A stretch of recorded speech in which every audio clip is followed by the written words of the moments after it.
Hi అండి, welcome to Roja Manchikanti vlogs. అందరూ ఎలా ఉన్నారండి? బాగున్నారా? నేనైతే సూపర్ ఉన్నాను. మరి నేనైతే ఈరోజు కొత్త రెసిపీతో వచ్చేసానండి. అదే అండి, మన ఈజీగా సింపుల్గా స్నాక్స్ టైంలో చేసుకునే దొడ్డ అటుకుల చుడువాతోటి మీ ముంగటికి వచ్చేసాను. మరి అటుకుల చుడువా ఎలా చేసేద్దామో ప్రాసెస్లోకి వెళ్ళిపోదాం. మరి మీరేం చేయాలి అంటే ఫుల్ వీడియో అయితే వాచ్ చేయాలండి, స్కిప్ చేయొద్దు. మరి ఇప్పుడు ప్రాసెస్ చూసేద్దాం రండి. ఒక ప్లేట్ తీసుకొని అటుకులు అనేటివి ఇలా 300 గ్రామ్స్ అటుకులు అయితే తీసుకున్నానండి. ఈ విధంగా జల్లడ పట్టుకోవాలి. ఇలా అటుకులు జల్లడ పెట్టిన తర్వాతనే మనము చుడువా అనేది చేసుకోవాలన్నమాట. ఫుల్ వీడియో చూడాలండి, స్కిప్ చేయొద్దు. స్కిప్ చేస్తే ప్రాసెస్ అనేది స్కిప్ అయిపోతుంది, కాబట్టి స్కిప్ చేయకుండా అయితే మీరు చూడాలన్నమాట. తర్వాత ట్రై చేసి కామెంట్ బాక్స్లో చెప్పేసేయాలి ఏ విధంగా వచ్చింది అనేది కూడా. చూడండి, నేనైతే ఈ విధంగా అటుకులు అనేటివి జల్లడ పట్టేసి పక్కన పెట్టేస్తానన్నమాట. ఎక్కడికైనా టూర్స్ వెళ్ళినప్పుడు, ఇంట్లో స్నాక్స్ టైంకైనా ఈజీగా రెసిపీ ఉంటుందండి. మనకు కూడా బోర్ కొట్టకుండా టైంపాస్గా కూడా మనం తినేసేయచ్చు అనమాట. స్టవ్ వెలిగించి కడాయి అనేది పెట్టేశానండి. నేనైతే 8 to 9 table spoons of oil అయితే తీసుకున్నానండి. చుడువా అనేది దీంట్లో ఫ్రై చేయాలి కదా, అందుకోసం చూడండి 2 పిడికల అటుకులు అనేటివి ఇక్కడ వేసేసానండి. మీడియం ఫ్లేమ్లో పెట్టుకొని అటుకులు అనేటివి మనం ఫ్రై చేసుకోవాలన్నమాట. క్రిస్పీగా వస్తాయి అప్పుడే.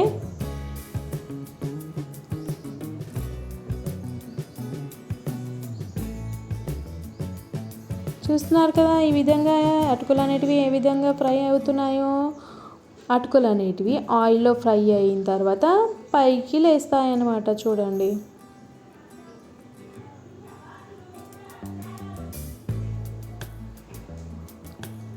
ఇలా క్రిస్పీ అయ్యాకనే అటుకులు అనేటివి మనం ఒక నాప్కిన్లోకి తీసేసుకోవాలి. పేపర్ నాప్కిన్, టిష్యూ అట్లాంటి వాటిలోకి తీసేసుకోవాలన్నమాట.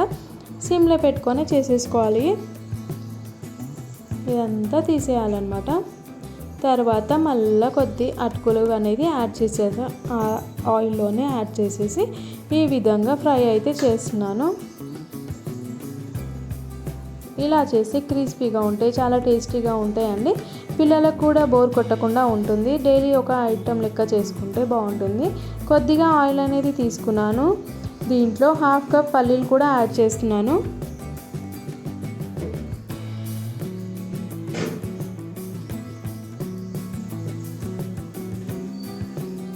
మీడియం ఫ్లేమ్లో పెట్టుకొని నేను పల్లీలు కూడా వేయించుకుంటున్నానండి. మీరు కూడా ఒకసారి ట్రై చేయండి, షేర్ చేయండి, సబ్స్క్రైబ్ చేయండి, పక్కనే ఉన్న బెల్ ఐకాన్ కొట్టండి, నా ఛానల్ విజిట్ చేసేయండి. అలాగే ట్రై చేసిన వీడియోని దాని కిందనే కామెంట్లో చెప్పండి ఎలా వచ్చిందో మీకు కూడా. ఇప్పుడు పల్లీలు కూడా ఫ్రై అయిపోయాయి, పక్కకి తీసేసుకుంటున్నాను అనమాట.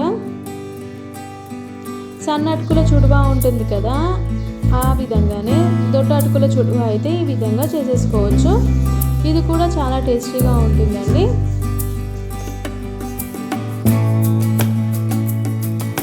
ఇప్పుడైతే 1 కప్ పుట్నాలు కూడా తీసుకొని ఇవి కూడా లైట్గా ఫ్రై అనేది చేసేస్తున్నాను.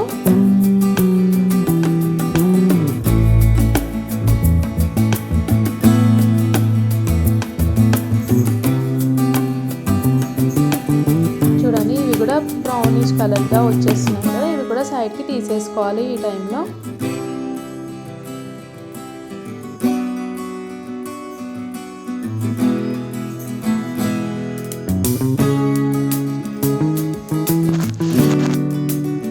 దీంట్లోనే 1 కప్ కరివేపాకు ఫ్రై చేసుకోవాలన్నమాట. క్రిస్పీగా రావాలి కరివేపాకు కూడా.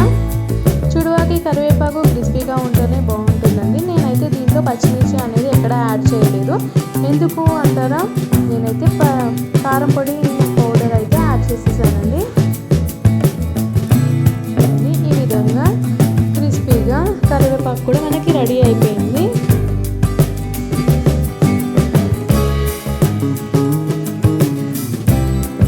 ఇది కూడా ఒక బౌల్లోకి తీసేసుకొని పెట్టేసుకుంటాను.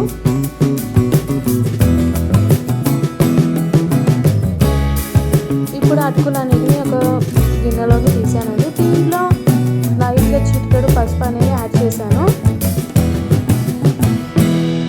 పల్లీలు వేయించాం కదా, అవి కూడా ఇక్కడ యాడ్ చేస్తున్నాను. పుట్నాలు కూడా వేస్తున్నాను. మీకు కావాలంటే పచ్చిమిర్చి కూడా యాడ్ చేసుకోవచ్చండి, యువర్ విష్. నేనైతే కారం పొడి అయితే యాడ్ చేశాను. 1 టేబుల్ స్పూన్ కారం అయితే యాడ్ చేశాను. 1 టేబుల్ స్పూన్ సాల్ట్ యాడ్ చేశానండి. దీంతో ఈ విధంగా అన్నీ మిక్చర్ చేసేసుకొని ఈ విధంగా కలుపుకుంటే మనకి క్రిస్పీ అటుకుల చురువ అనేది